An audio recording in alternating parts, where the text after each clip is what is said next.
tout est fait pour que tu gagnes 2 000 – 3 000 par mois. Ouais. Quand ça commence à monter à 10 000, 15 000, 20 000, c'est difficile.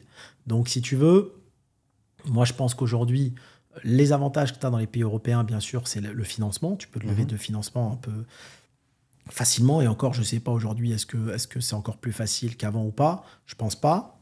Dubaï, tu as quand même des plans de paiement. C'est pas mal. Mais après, l'immobilier en France, faire attention. Il faut que tu aies un job à côté. Hein. Les banques, ils ne vont pas te financer si tu n'as pas un CDI sympa à côté. Hein. Ouais. C'est-à-dire celui qui fait rien à côté, il n'aura pas de financement.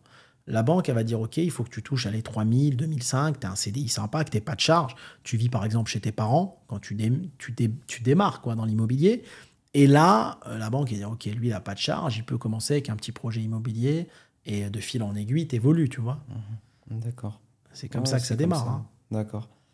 Et donc, du coup, sur tous les investissements qu'on peut avoir, que ce soit dans la crypto, l'immobilier, l'or, etc., la bourse. Donc, si je comprends bien, l'investissement immobilier, c'est la façon la plus sûre. L'IMO, quand il est dans les bons endroits, c'est le seul business qui te rapporte de l'argent tous les mois pour manger en prenant de la valeur. Le seul. Est-ce que la crypto, ça te donne à manger tous les mois en prenant de la valeur? Non. L'or, non plus. Qu'est-ce qu'il y a d'autre? Les actions aussi dans une entreprise. Tu peux investir dans les actions. Tu as un pote qui a une belle boîte, il veut créer une belle boîte, tu y crois. Il dit, il me faut un ticket de 20 000 €. Peut-être que la boîte, elle va exploser. Les gens qui ont investi dans Facebook, c'était les potes à Zuckerberg au début, ils sont devenus milliardaires. Mais il y a plus de prise de risque. Ouais. C'est de la prise de risque. Ouais. Tu peux te dire, je vais perdre mon argent. Tandis que l'IMO, ton argent, il ne sera jamais perdu. Un appartement aujourd'hui qui vaut 100 000, même s'il y a une petite baisse de l'IMO, il va baisser, il va valoir 70, mais il va remonter à 130 après. Et comme tu dis, tous les mois, si tu le mets en location, il te ramène un loyer. Tous les mois, il te donne à manger. Ouais. Tous les mois. Sur Airbnb ou à la location, tous les mois. Bien choisir les locataires. Ouais. L'immobilier, c'est votre retraite. Moi, je ne crois pas à la retraite. Je crois à l'immobilier. Tu sais, tu vas te retrouver dans les pays aujourd'hui européens avec plus de retraités que de cotisants. Les pays sont en train de vieillir. Les retraites sont payées par les jeunes qui bossent. Les jeunes qui bossent, tu vois bien l'effet. La plupart, ils sont en train de partir. Ouais, c'est clair. Tu vois ce que je veux dire? Ils sont en train de partir. Parce qu'aujourd'hui, tu as une concurrence fiscale à travers le monde que les gens ils se disent, attends, autant que je bosse à Dubaï ou au Koweït ou en Arabie Saoudite ou je sais pas où à travers le monde parce que j'ai pas envie qu'on prenne tout. Donc en fait, tu auras moins de cotisants et plus de retraités. Comment veux-tu que les retraites soient payées? Il y a déjà un trou énorme dans les caisses de l'État. C'est pas possible. C'est une douille sans nom, ça, les retraites. Ouais. Les gens qui ont aujourd'hui 40 ans, je sais pas s'ils auront des retraites. Donc l'immobilier, c'est votre retraite. L'immobilier. Le Mexique aussi, c'est un pays intéressant. Mexique? Ouais. Ouais, t'as fait investir là-bas? Ouais, très très bien le Mexique. Très très bien le Mexique. Quelle ville dans le Mexique? Nous, on avait fait Mexico, Playa del Carmen pour la partie saisonnière, mais très très bien. Mexico, on a revendu. On a investi à Playa, mais très très bien. Et le Mexique, je pense que ça va monter. Ah ouais. C'est pas très cher et ça va monter. Il fait bon vivre. Tu as beaucoup de digital nomades, tu vois. C'est vrai. Et c'est un pays qui va exploser. Parce que c'est pas cher. La vie est pas chère. Tu vois. Et même aux États-Unis, j'ai un ami, son fils, il est aux États-Unis à Chicago. Ouais. Tous les spring break, etc., c'est Mexique. Ouais, c'est Mexique. Ouais. Et moi, j'ai des amis qui ont investi même plus que moi à Playa. Ils ont investi pas mal. Attends, Anis, Tulum aussi. Il a investi à Tulum. Ouais. Tu peux investir au Mexique, c'est pas mal aussi. Donc, sur quelle forme d'investissement pour mettre en Airbnb? Airbnb. Tu sais, tu fais comme nous, tu t'adosses à quelqu'un de local. Tu vas toujours faire des rencontres qui font que tu vas trouver quelqu'un qui a besoin de complément de revenus. Quelqu'un de sérieux qui ne va pas louer ton Airbnb sans que tu le saches et prendre l'argent à son profit, tu vois. Tu as juste à surveiller des fois sur le compte Airbnb si les photos de ton appart, il les a pas mis sur d'autres sites. Mais quelqu'un de local, tu dis, écoute, tu prends 10-20% de la rente, tu fais le ménage et tu t'occupes des arrivants, quoi. Et tu as juste des petits apparts à 60 000 que tu vas louer 50 € la nuitée, c'est bien. Ça te rapporte, allez, c'est full. Hein. Le Mexique, c'est full toute l'année aujourd'hui. Hein. Ouais, surtout les zones touristiques. Hein. C'est clair. Donc, construction ou...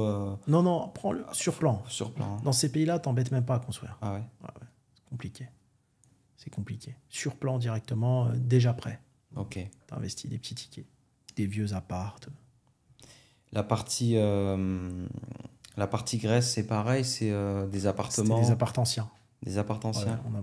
on n'a rien acheté sur plan, que des coups de fusil, que D'accord. des appartements Vous anciens. retapez. Ouais, on Ok, retape, on revend. d'accord. Et Marrakech, par contre? Construction. Marrakech, on est Construction. carrément sur un autre modèle, c'est un modèle de construction. Ok. Et que de maisons.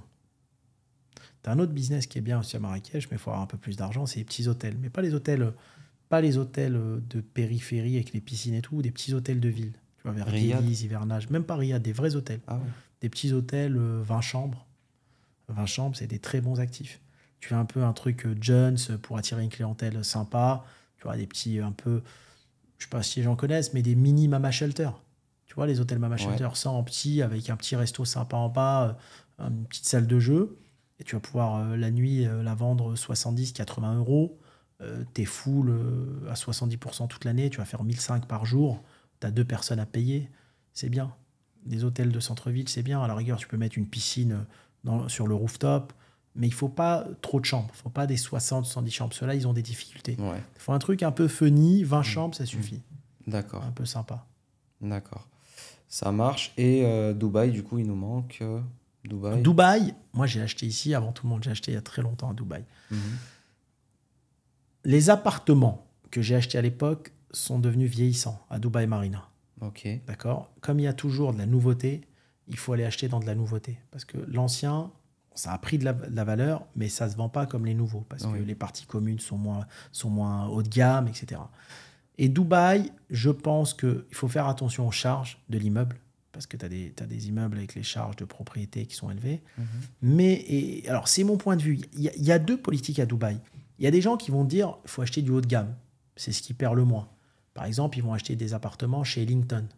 Tu Ouais. connais Ellington, Oui, qui est le Ellington, constructeur. ouais. Tu as d'autres qui vont dire, il y a 2 écoles. Tu as une école qui va dire vaut mieux acheter des appartements alors chez Ellington à 400 000 pour un one bedroom, 400 000 $. Ou les autres ils vont dire vaut mieux acheter chez Samana avec la petite piscine sur le balcon à 250 000 $. C'est un choix. Ça se loue presque pareil. Hein. Ah ouais. Ça se loue presque pareil. C'est un choix. Moi, je préfère 20 apparts chez Samana à 250 000 $ pièce que je vais louer, je te parle en dollars, à peu près 1 500 $ par mois, que 4-5 apparts chez Ellington que je vais louer peut-être 200-300 € de plus par mois.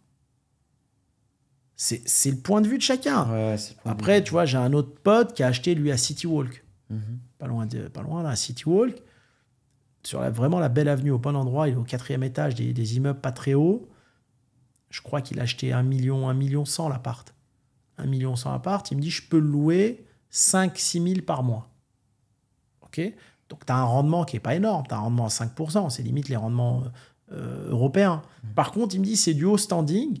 Je le loue à des bons locataires et ça baissera jamais. Il prendra toujours de la valeur. C'est des écoles Ouais, différentes. c'est des écoles différentes. Tu vois ? Tout dépend un peu de ton profil. Voilà. Chez Samana, tu vas être en plan de paiement à 250 000, tu vas louer 1 600, 1 700. 250 000, tu en fais 4, tu vas être à 6 000. Ça dépend si tu veux gérer un gros parc avec plein d'actifs ou un parc avec moins d'actifs, mais avec des rendements moins intéressants. Ouais. C'est vrai que l'IMO à Dubaï, c'est vraiment très vaste. Il y a énormément de constructeurs. Après, les constructeurs bons, forcément, ça se compte sur les doigts de la main. Et également, enfin, il y a plein de paramètres. Il y a les constructeurs, les quartiers. Il y a plein de trucs comme ça. Et aussi selon ton profil. Pour moi, moins de 15 minutes de la Bourge. Moi, à Dubaï, j'ai toujours réfléchi comme ça. Ouais. Réfléchir à la circulation à venir. Je te donne un exemple. Aujourd'hui, Gibière, pourquoi les prix ils ont baissé ? Tu as vu la circulation qu'il y a ? Ouais, circulation de dingue. Aujourd'hui, tu arrives, tu rentres en voiture pour faire un bout de Gibière, tu vas mettre 1 heure. Ouais. D'ailleurs, j'ai vu, ils ont ouvert le nouvel hôtel, c'est le Five Lux, là. Mhm. Et c'est catastrophique, la circulation. Ouais. Five Lux, Rixos, etc. Ouais. Donc, bien réfléchir à ça. Il faut que ça soit quand même dégagé. Tu n'as pas envie de mettre 1 heure à chaque fois que tu arrives chez toi. Ouais. D'accord ? Et alors qu'à l'époque, c'était l'endroit à côté de Dubaï, là-bas. Ouais. Marina Gibière, tu vois, ça a changé. Et je pense qu'aujourd'hui, à 10 minutes de la Bourge, c'est très bien. Ouais, 10 minutes de la Bourge, Jumeirah, c'est le top. Damak Hills, pas Damak Hills, City Walk, c'est le top, mais c'est très cher. bien sûr. Et il y a des endroits, c'est que les Émiratis qui peuvent acheter. Donc il faut être de l'autre côté, mais 10 minutes, un quart d'heure, pas plus. Ouais, ouais. Le nouvel aéroport, il y en a qui veulent investir là-bas, à voir. Ouais, à voir. Ouais. Moi, cet aéroport, d'ailleurs, je sais toujours pas où il est. À chaque fois que je décolle, je vois pas. Parce qu'il paraît qu'ils font de la fret dans cet aéroport. Il y a déjà Ouais, des avions. c'est exactement. Donc cet aéroport, c'est DWC. Donc j'ai oublié le nom, mais c'est DWC. Et j'ai déjà été, moi, pour faire un vol jusqu'au Qatar. Ouais. Ouais, mais après, je sais pas au niveau de la construction ce qu'ils sont en train de construire, mais moi déjà, là où j'ai été, c'était assez grand, mais ça, c'est pas celui du Dubaï international. International, Ouais. ouais. Parce que si tu veux, Al Maktoum, voilà. Ouais, si c'est tu ça. veux, ils sont en train de faire, quand tu décolles, une fois je partais à Jeddah, donc on décolle dans ce côté-là, là, Mhm. tu passes à côté de la nouvelle palme. Il y a Oui. une grande palme qu'ils sont en train de faire. Oui. Elle est déjà construite. Hein. Oui, Bon, pour eux, c'est le nouveau quartier en vogue de Dubaï. Moi, je trouve que c'est trop loin. c'est trop loin. C'est mon point de vue. Ouais. Et puis elle est immense. Elle est immense, cette palme. Faut la remplir, Il hein. faut la remplir. Ouais. Déjà, juste la palme là, actuelle, bon, elle est très bien cotée, tout le monde aime, etc. Il y a quand même des plots, pas beaucoup, mais des plots de libre. Mais là, elle doit faire, je sais pas, 3-4 fois celle-ci. Il Ouais. faut la remplir, hein, franchement. C'est trop loin de la mer. Tu as vu le quartier Jumeirah, la mer, là, que Ouais. j'aime beaucoup. Ouais. C'est loin. Pour moi, la base de Dubaï, même s'ils font Dubaï Creek, etc., la base, quand même, Bourges. C'est à Bourges Ouais, Khalifa. c'est downtown aujourd'hui. C'est downtown. Et pour moi, il ne faut pas être à plus loin de 10-15 minutes d'ici. Ouais. Tu vois. Et je pense pour des primo-investisseurs, un appartement à 250 000, tu prends pas de risque à Dubaï. Tu prends zéro risque.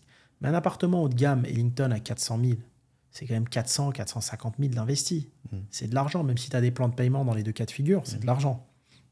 Et ensuite, plus l'appartement est cher, plus les charges de l'immeuble sont chères, parce que tu rentres dans du haut standing.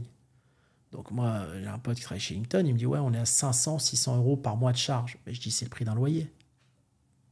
Donc, il faut que les personnes aient les moyens de mettre 500-600 euros de charge tous les mois. Ouais. Tandis qu'un appartement à 250 000, tu vas plus être sur 200 euros de charge par mois. Peut-être Ouais, que, c'est convenable. voilà. Ouais. En France, tu as des copropriétés à 200 euros, tu ni la piscine, tu as juste les Exactement. ordures ménagères, etc. Donc 200, c'est pas déconnant, c'est très Exactement. bien. Après, tu as des gens, par exemple, ils achètent des maisons à Damac Hills. Oui. Moi, si je devais investir dans des maisons, je préfère être à côté de l'aéroport El Mektoum. Ouais. J'ai 2 potes qui ont des baraques là-bas, des belles maisons. Je préfère là-bas que Damac Hill. Je trouve que c'est plus proche. Je trouve que c'est mieux situé. Et t'es entre Dera. T'es entre Dera si t'as envie d'aller dans le populaire. C'est pas le Mektoum, lui, c'est À l'international. l'international, Ouais. excuse-moi. Voilà, l'international. Là-bas, j'aime bien. Ouais, c'est vrai. Des maisons à proximité de cet aéroport. T'as envie de décoller, c'est rapide. Bon, il faut pas qu'ils passent tous les vols commerciaux sur le nouvel aéroport. Parce que là, c'est dramatique. C'est pour ça qu'il faut bien se renseigner comment la ville est en train de bouger. Ouais. Et un quartier que j'aime bien aussi, mais c'est de l'ancien, tu n'achèteras pas sur des nouvelles habitations, c'est Barsha Heights. Ouais. Parce que l'emplacement, alors tu es juste à côté de Emirate Mall, Ouais. et l'emplacement est T'es au milieu stratégique. de tout, quoi. T'es au milieu, T'es entre la marina et downtown. Ouais. Ouais. C'est vrai que c'est bien là-bas. tu vois. T'as un investisseur, un ami investisseur qui, c'est un Indien, et il a beaucoup de fonds à investir. Lui, il m'a dit, je me casse pas la tête, j'achète à downtown, me parlez pas du reste, j'achète qu'à downtown. Tu as raison. Ouais. Il faut prendre en compte qu'à chaque fois, si tu es à 30-40 minutes, il y a les frais d'essence, il y a les frais de route, il y a les risques de se faire flasher à chaque fois. Je veux dire, plus tu es loin, plus il y a des inconvénients. Ouais, c'est vrai. Puis Barcha, c'est incroyable. Moi, je le pensais pas, mais il y a énormément de touristes qui vont à Barcha vivre. Ouais. Enfin, qui vont vivre, qui prennent leur hôtel là-bas, etc. Comme tu as dit, tu as le Mall of Emirates qui est à côté. Tu es au milieu de tout. Tu es aussi à côté de Jumeirah. Tu as juste à traverser la Sheikh Zayed Road. Franchement, c'est vrai que là-bas, tu peux faire des bons petits coups de flip en achetant des apparts, tu retapes. Et... J'ai toujours été, depuis 20 ans que je viens à Dubaï, 15 ans que je prends des hôtels, j'ai toujours été là-bas à l'hôtel. Tu vois, moi, mes biens à Dubaï, ils ont toujours été loués. Oui. Donc, je laisse jamais un truc libre, Oui, parce que je venais rarement au final au début. bien sûr. Et ben, j'ai toujours été à Barsha Heights. C'est les meilleurs rapports qualité-prix de la ville. Ouais, c'est vrai. Tu es à côté de tout. Tu as des hôtels comme le Dusit ou le Ramada. C'est un hôtel, je crois, qui appartient aux Indiens. Tu as des suites de dingue. C'est équivalent à 5 étoiles. Super bien pour pas très cher. Ouais. Tu as un bon resto en bas. C'est magnifique, ce quartier. Il y C'est a vrai. tout à côté. En fait, il est entre le populaire Ouais. et... Ouais. C'est vraiment bien. Moi, j'aime bien le Alors moi, j'ai Barça. un truc, j'adore le populaire. Ouais, J'aime pas vivre dans les endroits où t'as les Bulgarie, tout ouais, ça. ouais, J'aime pas. ouais. Bah, Marrakech, hein. Ouais, C'est c'est pour pour ça ça que que j'adore. Ouais, j'adore t'aimes le bien populaire. le Barça, J'adore le cette zone. populaire. Ouais. Mais même quand, tu vois, j'ai vécu quelques années à Paris, j'ai vécu dans le 15e, dans le 16e, mais qu'est-ce que tu t'emmerdes? Mais il n'y a rien. Mhm. Dans ton immeuble, il y a que des gens, ils ont 85 ans, tu fais un petit peu de bruit, tout le monde gueule. Mhm. Tu vas dans le 10e, dans le 19, c'est plus sympa, c'est plus vivant. Tu vas en bas, il y a plein de petits restos sympas, c'est vivant. Ouais, c'est clair. Ouais. Il n'y a rien à faire dans le 16e. Investissement? Achetez là où ça vous plaît, là où vous vous sentez bien. C'est là où vous vous sentez bien, c'est votre instinct, et c'est là que l'immobilier va monter.